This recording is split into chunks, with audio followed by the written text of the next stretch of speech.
StarBorn Saga denied access. The stars are closed to us, but who locked the door? Part 1. The lockdown, humanity's expansion ends suddenly, and the mystery unfolds. Chapter 1. The Last Launch. The celestial dawn stood poised on the launch pad, its sleek silver frame reflecting the amber hues of the rising sun. Cameras broadcasted the moment to billions across Earth, a historic event, the first true interstellar voyage. Aboard the ship, Commander Elias Vance strapped himself into his seat, feeling the immense weight of history pressing down on his shoulders. Around him, his crew, scientists, engineers, and explorers, whispered final prayers and checked their instruments. This was it. The final step before humanity broke free of the solar system. "Command, this is Celestial Dawn, all systems green, requesting final clearance." Elias's voice was calm, but inside his pulse hammered like a war drum. At Mission Control, a deep silence followed his words. The entire world held its breath. "Copy that, Celestial Dawn. You are go for launch. Godspeed." The countdown began. 10. The Earth trembled. The sky, vast and unknowing, seemed to open its arms. 9. The engines roared, a symphony of fire and steel. 8. Elias glanced at his co-pilot, Dr. Evelyn Rowe, who clutched her pendant, a small silver star. Her husband and daughter had died on Mars. This mission, she had told him, was her way of ensuring humanity never suffered that loss again. 7. The ship's AI, Osiris, processed telemetry data with inhuman precision. 6. The launch tower released its hold, steam curling into the morning air like a living thing. 5. Gravity seemed to bow before them. 4. The engines reached full burn, shaking the very fabric of the sky. 3. The world below, fragile and blue, waited. 2. Elias exhaled. This was it. 1. The celestial dawn surged forward, toward the stars, toward destiny. The fall, for a few seconds, all was perfect. The thrill of acceleration, the weightlessness, the infinite cosmos unfolding before them. This was what humanity had dreamed of for centuries. Then it happened. A pulse, deep and inaudible, reverberated through the void. Elias felt it before the alarms screamed, a shudder through the ship's core, a wrongness that defied logic. Evelyn's console flickered wildly. "We've lost primary thrusters!" "Impossible," Osiris stated flatly. "Telemetry suggests..." The ship lurched violently, the starfield outside twisting as if space itself had been wounded. "We're being pulled back!" Evelyn shouted, her hands flying over the controls. Some kind of gravitational anomaly. Emergency override engaged. The words appeared on every screen. "No, we didn't trigger that," Elias started, but his voice was swallowed by the deafening sound of systems failing. A monstrous force gripped the celestial dawn, yanking it toward Earth like an invisible hand had reached into the heavens to drag them back. "This isn't natural," Elias whispered. "This is..." The ship plunged, a meteor of fire and metal, back toward the planet that had birthed them. The sky is closed on Earth. Billions watched in horror as the celestial dawn, the pinnacle of human engineering, became a falling star. At Mission Control, voices collided in panic. "We've lost all control." "It's not them," a technician whispered, staring at his screen. "The ship didn't fail. Something is stopping them." Elias struggled against the unseen force. The instruments no longer obeyed. Evelyn's breath came in frantic bursts. Then a voice. Not human. Not machine. Something ancient. It whispered across all channels. Across every radio frequency, every television, every device tuned to the broadcast. "Access denied." The words rang with a finality that sent ice through Elias's veins. "No," he growled. "No, no, no." Evelyn's eyes widened. "Elias, look!" Outside the viewport, the stars were gone. Not obscured. Not outshone. Gone. Where they had once gleamed, there was now only an impossible darkness, like a wound in reality itself. Then impact. Aftermath. The celestial dawn crashed into the Atlantic with the force of a small asteroid. The sky burned. The oceans raged, but nothing could silence the echo of that voice. Humanity had reached too far, and the universe had answered. Access denied. Chapter 2. Blackout, the silence begins. In the heart of lunar base Erebus, a sleek silver structure nestled in the shadows of the moon's south pole, Dr. Adrian Lau slammed his fists onto his console. "Try it again," he barked. His assistant, Commander Yara Fields, hesitated before pressing the command sequence. The comms array pulsed, a desperate signal aimed at Earth. Static. "No response," Yara said, her voice flat. Adrian clenched his jaw. "Not possible. Earth's always online." He leaned closer to the screen, scanning the readings. The Deep Space Relay, a massive communications network linking Earth to Mars, the asteroid belt, and beyond, was still active. But no data flowed through. Not from Mars, not from the space stations, and most disturbingly, not from Earth itself. Then the emergency alarm shrieked. A flashing red icon appeared on every screen. Unauthorized access override detected. Signal jamming protocol active. Yara's breath hitched. "What the hell does that mean?" Adrian paled. "It means someone is blocking us."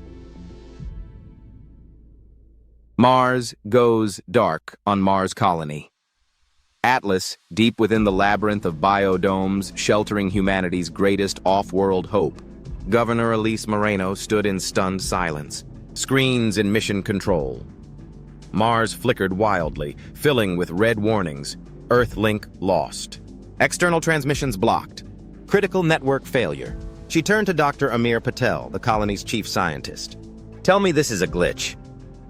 He shook his head, his fingers flying across the interface. "Not a glitch. Something took Earth offline." Elise's throat tightened. "Define something." "I don't know," Amir admitted, beads of sweat forming on his brow. "But we're not alone. The Orion orbital station, the Europa base, even the Titan outpost, they're all dark. Whatever's happening, it's system-wide." Elise forced her voice to stay steady. "And our satellites?" Amir hesitated before pulling up the latest scans. "Marscom 3, silent. Marscom 4, no signal." He exhaled sharply. "Everything beyond the moon is dead." A collective hush settled over mission control. Mars had always been the frontier, the first step toward interstellar expansion. But now it felt isolated, cut off from the rest of humanity by an invisible hand. "Earth should still be broadcasting emergency signals," Elise said. "Even if they lost contact with us, they'd be trying to..." A new alert flashed across the main screen.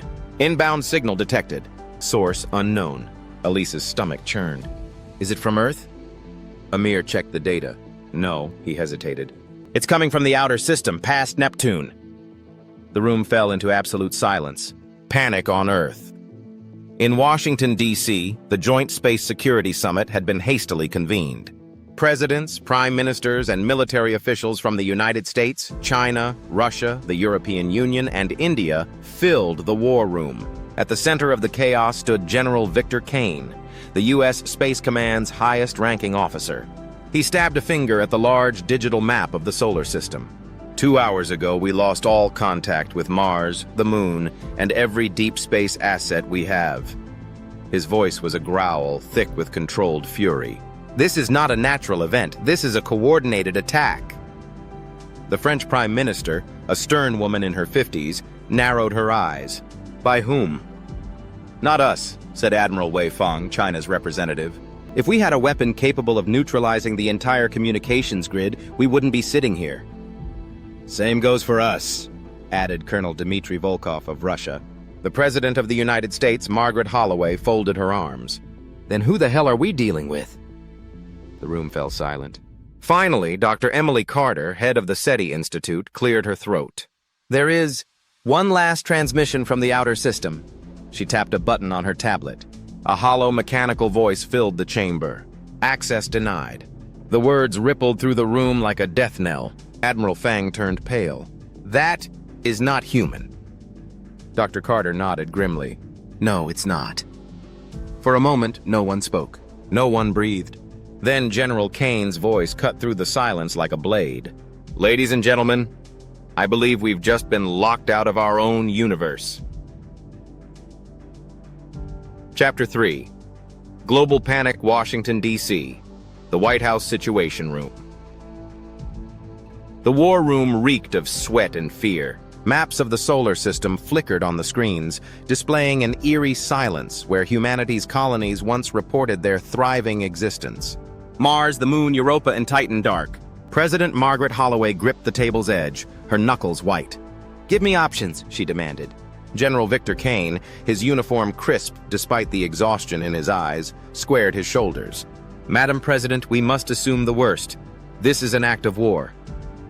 "By whom?" snapped Dr. Emily Carter, SETI's lead scientist. "The Russians? The Chinese? A rogue faction? Or are you finally willing to consider what's staring us in the face?" Kane's jaw tightened. "I refuse to believe aliens just flipped a switch and shut down our access to space." "The alternative is that someone on Earth did it," Carter shot back. "And you know damn well that no nation has that kind of power." Across the room, the Russian ambassador, a burly man named Sergei Petrov, sneered. "Convenient, isn't it, that all of this happens after the Americans launch their precious celestial dawn?" "Are you suggesting we did this to ourselves?" scoffed Admiral Wei Fang, China's military attaché. "Don't be ridiculous." "Ridiculous!" Petrov barked. "Russia's space program is dead in the water. We lost 2 orbital stations and an entire cosmonaut crew on the lunar base.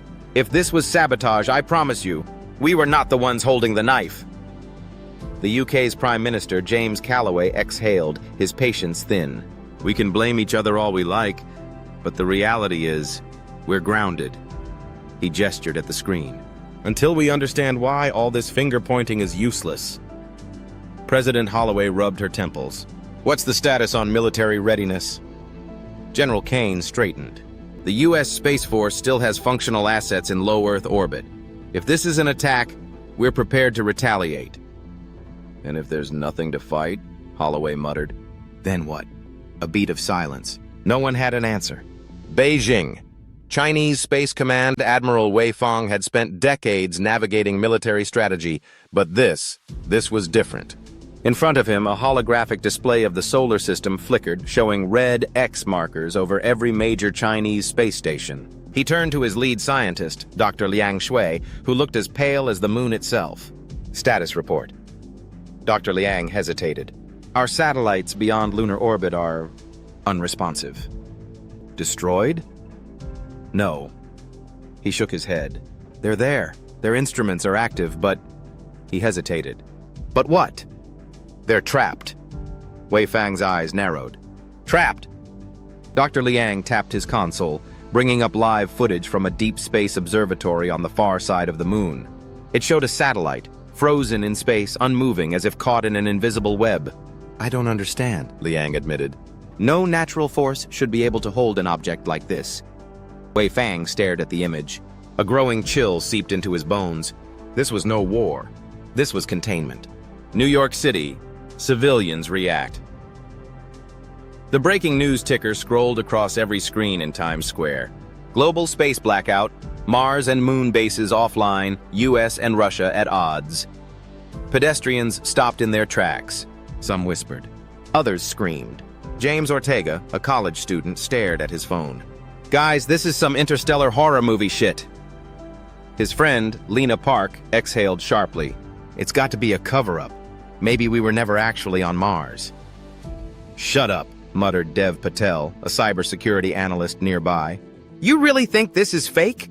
You think the government just pretended to have a Mars colony?" Lena folded her arms. "I'm just saying, something doesn't add up." Nearby, an older man shook his head. "This is war, plain and simple." "No," murmured a woman in a crisp business suit. "War requires an enemy. We don't even know who or what did this." For the first time in centuries, humanity felt small again. Cape Canaveral, NASA's last attempt. Dr. Evelyn Rue, survivor of the Celestial Dawn disaster, stood inside NASA's emergency research facility. She was one of the last astronauts to leave Earth's atmosphere, and she had fallen right back down. Now she watched as engineers raced to launch a final probe, a small, nuclear-powered drone designed to slip past whatever force was blocking them. "Trajectory locked," said Mission Control's director Mason Iwata. Evelyn nodded, her body taut with tension. "Launch in 3, 2, 1. The probe ignited, soaring into the sky. For one perfect moment it seemed free. Then the pulse came. A wave of unseen energy rippled through the air. Every screen in Mission Control glitched. The probe stopped mid-air, hovering impossibly before being yanked back down by a force unseen. It crashed into the ocean. Silence filled the room. Then a message appeared on every monitor. No one had typed it. No signal had been sent. It simply appeared as though the universe itself had spoken. Access denied. Evelyn felt a chill race down her spine. Jesus Christ, Mason whispered. Evelyn swallowed hard. No. She looked up at the sky. The vast, endless sky that had once been the promise of humanity's future. Now it felt like a prison ceiling. "We're locked in,"